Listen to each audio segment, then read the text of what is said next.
Welcome to PM Ready, your guide to becoming PMP certified. This is a lesson on executing, monitoring, and controlling procurement. This lesson covers two processes: conduct procurement and control procurements. Conduct procurements is about finding and selecting sellers and awarding contracts, while control procurements is about controlling sellers during project execution, contract administration, and closing out contracts. Conduct procurements is part of the executing process group, while control procurements is part of the monitoring and controlling process group. The primary outputs of the conduct procurements process are selected sellers and agreements. The primary outputs of the control procurements process are work performance information and closed procurements. At a high level, the main steps that are involved in conduct procurements are to issue the bid documents, whether it's an RFQ or an RFP. You may also hold a bidders conference. And then you need to obtain responses from the sellers and evaluate those responses. And based on your evaluation, select a seller and award the contract. The inputs to the conduct procurements process start with procurement documentation. All of this was already generated as part of the planned procurement management process. This documentation includes your bid documents, RFQ or RFP, already prepared, your procurement statement of work or SOW, any independent cost estimates that you've had done, and your source selection criteria, which should have been defined ahead of time in your planning process and long before you send out your requests for proposal or request for quote. And then you have your seller proposals, which aren't ready yet but will be received as inputs as part of the conduct procurements process. The conduct procurements process also has this rather long list of inputs: many parts of the project management plan and other project documents. Not only because these can be useful in helping to evaluate sellers, but also because some of this information may need to be updated, either during your bidder conference as you learn more information and need to clarify things, or when you award the contract, many of these documents will need to be updated to reflect the details relevant to the specific seller that you've chosen. These inputs include the procurement management plan, of course, the scope management plan, which includes details of the scope that the seller needs to be responsible for. The requirements management plan may also include details of how the seller needs to manage requirements. The cost baseline, including the project's budget for procurement, not only for paying the seller, but also for procurement management activities. Your communications management plan for how you communicate with the seller. Your risk management plan, because certainly there are risks involved in a contracted relationship. Your configuration management plan that identifies which items need change control. And though not specifically listed here, you might find that the change management plan is an input, as well as your schedule baseline and other documents. You also see under the project documents list, requirements documentation, your project schedule, which has details of when you want the seller to provide certain things, your stakeholder register, your risk register, which will certainly need to be updated with seller-specific risks, and your lessons learned register that you can use if you're doing conduct procurements in cycles or phases. You can record lessons learned that you can use later on in your project. And when it comes to conducting procurements, you have some enterprise environmental factors and organizational process assets that are certainly relevant. There are laws and regulations that you have to follow when you're setting up a contracted relationship. There are factors in the economy and marketplace that affect your procurements, including what sellers are available. You may have some prior experience with certain sellers, and you may even have agreements already in place with some potential vendors. Your contract management systems that your procurement department uses will certainly be a factor. You may also have a list of preferred sellers that have already been pre-qualified. And your organization will almost certainly have certain policies and perhaps templates and guidelines regarding how agreements are put together, such as boilerplate contracts, and how payments are made. The tools and techniques of the conduct procurements process include expert judgment, especially important here in procurements because of the legal obligations involved. So you should involve experts from your procurement department, perhaps even your legal department, and others who may be experts in evaluating the seller responses or negotiating contracts.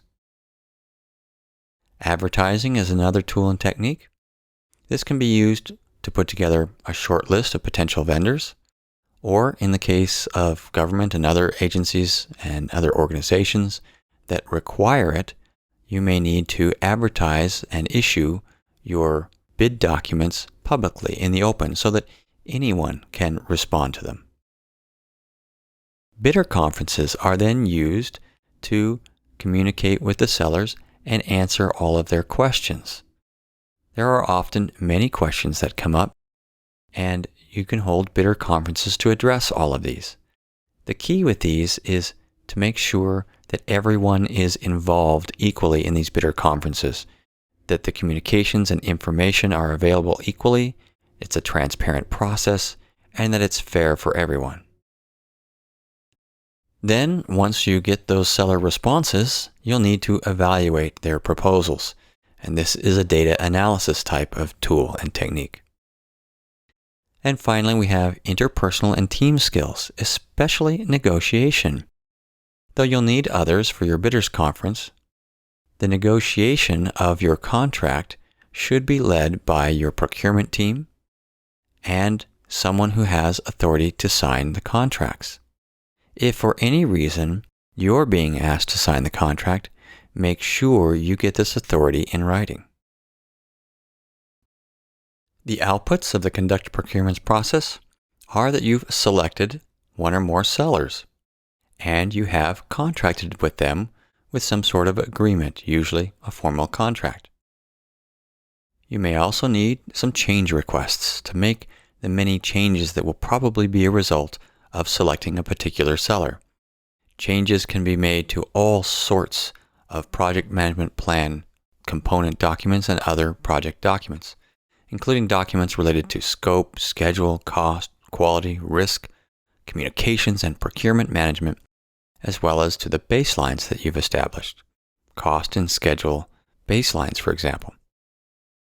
And your requirements documentation, requirements traceability matrix, your resource calendars, risk register, stakeholder register, and even lessons learned. So many things can and need to be updated as a result of conducting procurements. Even your organizational process assets can be updated to include new information about sellers. Remember that a contract is a special type of agreement. Not all agreements are contracts. In order for it to qualify as a contract, it has to satisfy certain conditions. These are that it's a mutually binding agreement, which obligates the seller to provide something, usually products, services, or results, to the buyer, and that the buyer is obligated to compensate the seller in some way, usually financially, but not always with money, but something of value. It could be a trade of some kind. This is known as consideration, the idea that there's something of value exchanged on both sides. And this represents then a legal relationship between the parties that is subject to remedy in the courts. What should be included in your contract? Well, you'll probably receive a template with some boilerplate terms and conditions from your procurement or legal department. Now, in addition to those terms, you'll need to make sure that this contract includes your project's specific procurement statement of work detailing what the seller needs to provide, the schedule or milestones that are required for delivery of key items, what performance reporting requirements there are for the seller to report their progress and performance to you as the buyer, and what are the pricing and payment terms. How much will they be paid, under what conditions, and at what times? Any inspection, quality, and acceptance criteria should be included. Any warranty and future product support. Your contract may also include incentives and penalties for either delivering early or late, or meeting certain quality requirements or not, and so on, including coming in under cost if it's a cost-plus contract, or if it's a fixed price with an incentive fee contract.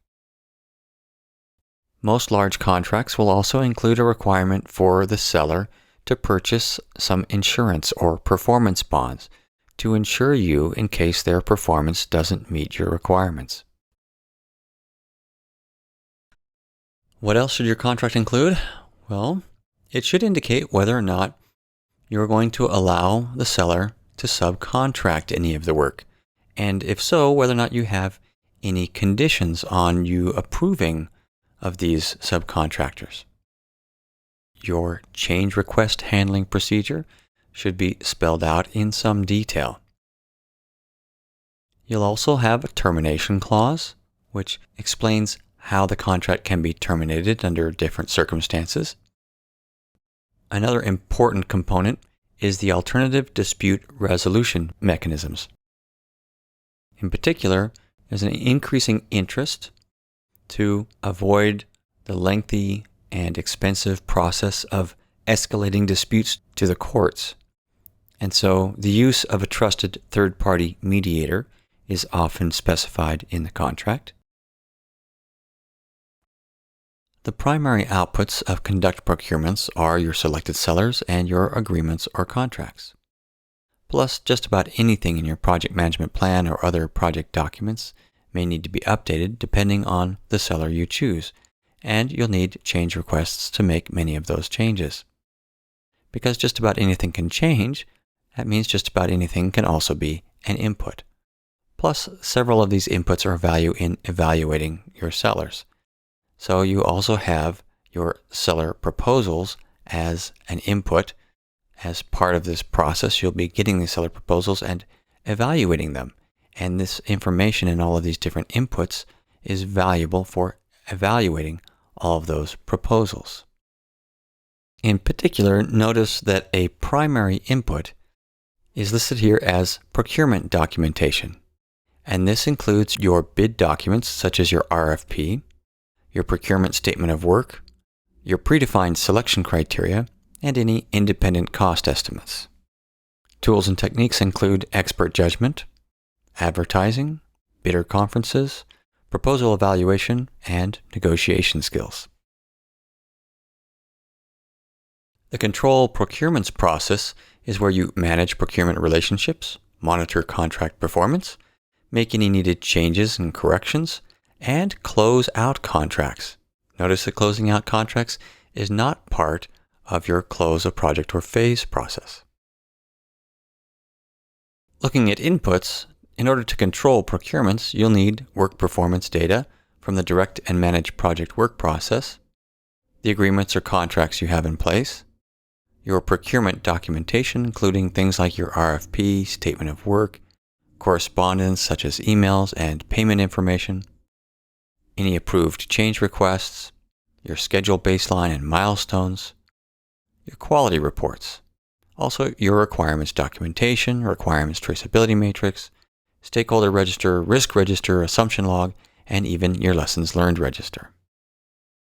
And you'll need to follow the rules in your procurement management plan, requirements management plan, change management plan, stakeholder engagement plan, and risk management plan. Your procurement department will probably also have contract management systems, including contract change control. Marketplace conditions can affect your procurement control. Financial management and accounts payable systems to keep track of your payments.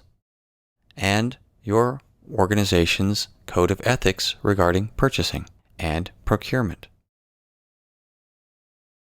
Your tools and techniques for control procurements are expert judgment, claims administration, which we'll get to here briefly, data analysis and analyzing performance reviews, earned value analysis, and trend analysis, inspection, and structured independent audits.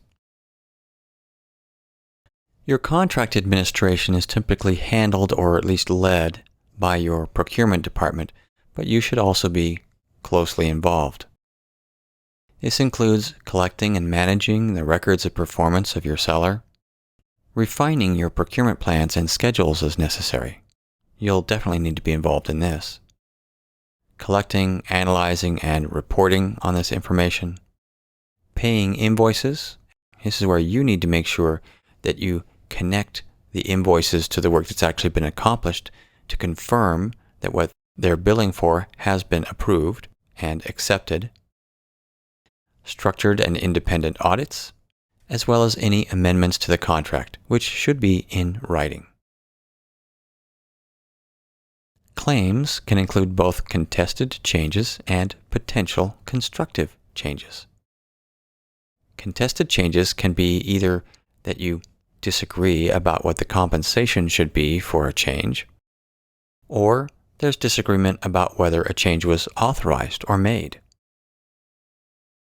Potential constructive changes are changes made or requested by the buyer without following your formal change control process.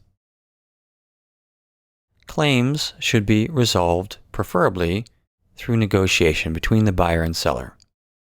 If this doesn't work out and you're not able to reach agreement, then the preferred approach is to use alternative dispute resolution, such as using a trusted third party to mediate.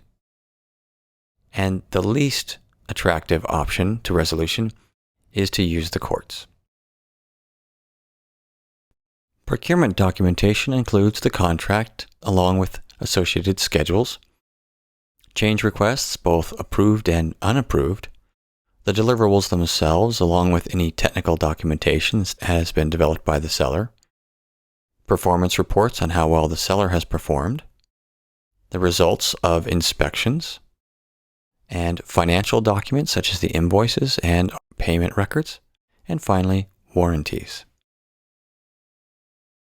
Outputs of the control procurements process start with work performance information, because this is where you're keeping track of how things are going with the seller. Procurement documentation updates, any changes to that list of procurement documentation, which will happen throughout the project. And closed procurements, making sure that there are no outstanding claims or invoices and that all of the final payments have been made.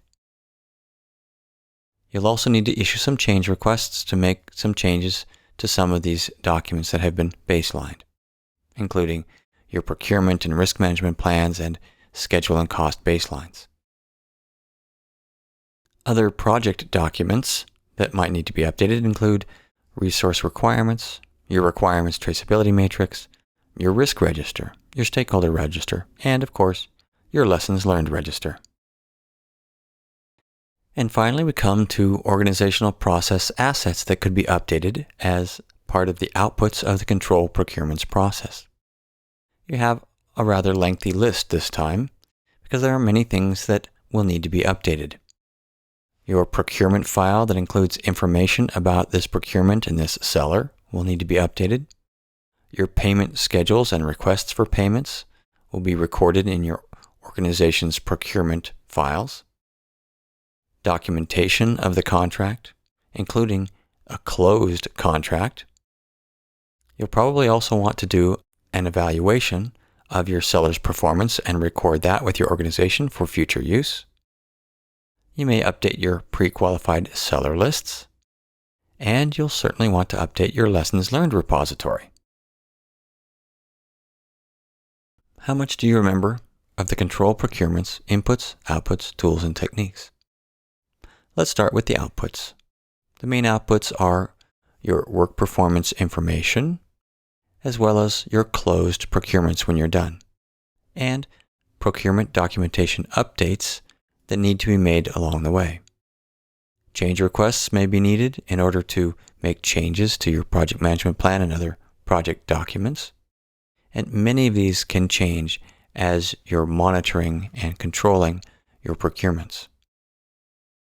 In order to do all of this, you'll need some expert judgment, claims administration, data analysis such as performance reviews, earned value analysis, and trend analysis, inspections, and audits. And in order to do all of that, you need as inputs, well, primarily your work performance data, which tells you how your seller's performing, at least the raw data about it, your procurement documentation, including things like your statement of work, your agreements or contracts, and this gives you the information you need to compare actuals to your plan, and change requests that need to be made and monitored, plus many other inputs that give you your rules and guidelines for how you'll be controlling procurements, and that give you information like quality reports, requirements documentation, requirements traceability matrix that give you details that you need in order to control your procurements. This lesson has covered conduct procurements and control procurements. Conduct procurements being about finding and selecting sellers and then awarding the contracts to these sellers. Control procurements is about controlling the seller's work during project execution, administering the contract, and closing out the contract, which remember is not part of close project or phase. For more information, you can refer to these pages of the PMBOK guide.